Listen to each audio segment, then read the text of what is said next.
नमस्कार मित्रांनो, चेक बाउन्सच्या भाग 3 मध्ये आपलं स्वागत आहे. तर आत्तापर्यंत मित्रांनो आपण बघितलं की चेक कसा बाउन्स होतो, त्याच्या विरुद्ध कशी केस केली जाते, त्याचं लिमिटेशन काय, सुरुवातीला ॲक्युज्ड आणि कंप्लेंटला काय काय रेमेडीज आहेत. तर आता मित्रांनो आपण हा जो भाग आहे तो आपण खास ॲक्युज्ड या लोकांसाठी बनवलेला आहे. कारण अनेक वेळा असं लक्षात येतं की ॲक्युज्ड म्हणजे ज्यांनी चेक दिलेला आहे त्याच्या विरुद्ध विनाकारण चेक बाउन्सची केस केली जाते.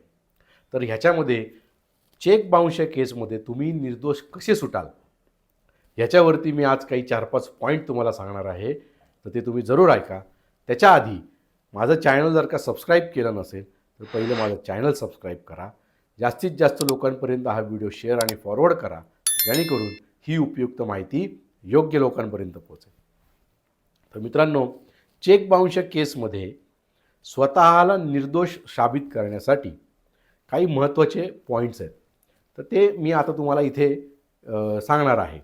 तर त्यातला पहिला पॉईंट आहे तो म्हणजे एकतर जेव्हा तुम्हाला चेक बाउन्सची नोटीस येते त्या नोटिसीला तुम्ही योग्य असं उत्तर देणं फार गरजेचं आहे.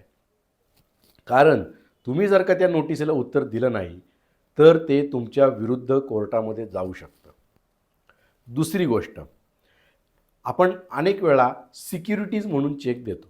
जसं आपण लोन घेतो बँकांकडनं किंवा कोणाकडनं तरी पैसे उधार घेतो आणि त्याला एक बाबा सिक्युरिटी म्हणून चेक देतो. त्या चेकवरती आपण काहीही लिहिलेलं नसतं आणि फक्त सही केलेली असते. या संदर्भामध्ये हे 4 पॉईंट झाल्यानंतर मी एक केस लॉ सांगणार आहे की ज्याच्यामध्ये कोरा चेक दिल्यानंतर आरोपी कसा निर्दोष सुटू शकतो याची मी माहिती देणार आहे. आता तिसरं, की जे पैसेचं देवाणघेवाण झालेलं आहे किंवा जो व्यवहार झालेला आहे तो अनअकाउंटेड मनी आहे, म्हणजे बेहिशोबी मालमत्ता आहे.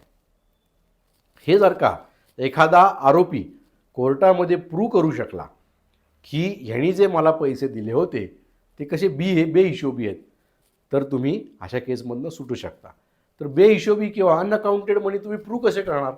समजा व्याजाचे व्यवहार चालतात, एक्स वायला व्याजाने पैसे देतो, ते सगळे पैसे कॅशमध्ये असतात.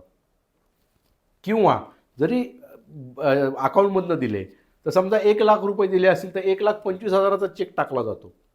तर अशा केसमध्ये तुम्हाला ज्याला तुम्ही चेक दिलेला आहे त्याचं इन्कम टॅक्स रिटर्न्स कोर्टामध्ये प्रूव्ह करणं अत्यंत गरजेचं आहे. त्याच्यानंतर चेकवरील हस्ताक्षर किंवा चेकवरील लिहिलेलं नाव किंवा अमाऊंट ही कशी वेगवेगळ्या शाईनी लिहिलेली आहे, वेगवेगळ्या अक्षरात लिहिलेली आहे, हे जर का तुम्ही कोर्टामध्ये प्रूव्ह करू शकलात तर तुम्ही तुमचा बचाव करून स्वतःची निर्दोष मुक्तता चेक बाउन्सच्या केसमधनं करून घेऊ शकता.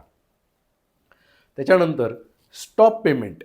आता स्टॉप पेमेंटमध्ये काय आहे की तुम्ही एखाद्याला चेक दिलेला आहे आणि तुमच्या असं लक्षात आलं आहे की काहीतरी गडबड आहे किंवा व्यवहारात काहीतरी त्रुटी राहिलेली आहे किंवा त्याने दिलेल्या मालामध्ये काहीतरी गडबड आहे, तर अशा वेळेस तुम्ही तुमच्या बँकेला स्टॉप पेमेंटची ऑर्डर देऊ शकता की या नंबरचा चेक मी या व्यक्तीला दिलेला आहे, तो जर का प्रेझेंट झाला तर त्याचं पेमेंट स्टॉप करण्यात यावं.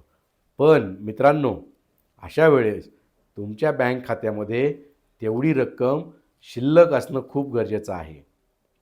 तुम्ही स्टॉप पेमेंटची ऑर्डर दिली आहे कारण तुमच्या खात्यात पैसे नाही आहेत म्हणून तुम्ही चेक बाउन्सची केस प्रूव्ह करू शकत नाही. तुमच्या बाजूनी ती तुमच्या विरुद्ध जाऊ शकते. तर अशा सगळे मुद्द्यांनी तुम्ही स्वतःचा बचाव चेक बाउन्सच्या केसमध्ये करू शकता. आता मगाशी जे मी सांगितलं की कोरा चेक, आता हा कोरा चेक अनेक प्रकरणांमध्ये सर्रास वापरला जातो.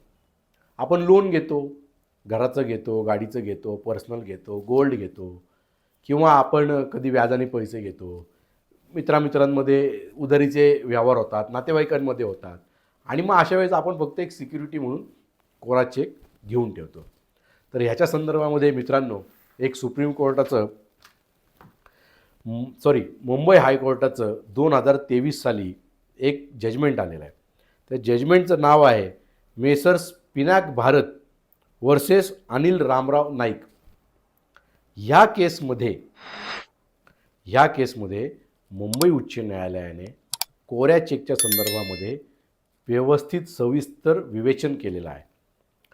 तर त्याच्यासाठी आपल्याला पहिल्यांदा मित्रांनो चेक बाउन्स हे ज्या ॲक्टखाली येतं तो म्हणजे निगोशिएबल इन्स्ट्रुमेंट ॲक्टच्या सेक्शन 87 बघायला लागतो.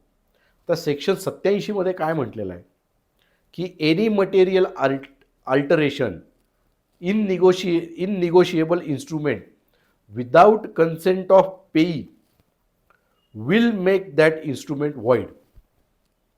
म्हणजे याचा अर्थ असा आहे की एखादं निगोशिएबल इन्स्ट्रुमेंट आहे, प्रॉमिसरी नोट आहे, बिल ऑफ एक्सचेंज आहे आणि चेक आहे, ह्याच्यामध्ये समजा जो चेक काढतोय त्याच्या संमतीशिवाय जर का त्याच्यामध्ये काही बदल केला गेला, नीट ऐका मित्रांनो, मटेरियल अल्टरेशन असा कायद्यामध्ये शब्द आहे, म्हणजे महत्त्वपूर्ण बदल जर का केला गेला तर असं इन्स्ट्रुमेंट हे रद्द समजण्यात येईल. आणि म्हणून मित्रांनो ह्या केसमध्ये, या पिनाक भारत वर्सेस अनिल रामराव नाईक या केसमध्ये या पिनाक भारत या कंपनीनी चेक दिलेला असतो अनिल नाईकला आणि अनिल नाईक त्याच्यामध्ये फेरफार करतो, बदल करतो आणि तो चेक बँकेमध्ये प्रेझेंट करतो आणि तो बाउन्स होतो. आणि मग हाच डिफेन्स तिथे ॲक्युजनी घेतलेला आहे की हा मटेरियल अल्टरेशन आहे आणि म्हणून त्यांच्या विरुद्ध केस जाते. अनेक वेळा आपण मित्रांनो बघतो की आपण कधी तर आपण म्हणजे अगदी नाव लिहितो, अमाऊंट लिहितो, सही करतो, पण तारीख टाकत नाही. असे तारीख न टाकलेलं चेक देखील ह्या केसमुळे मटेरियल अल्टरेशन खाली येतात.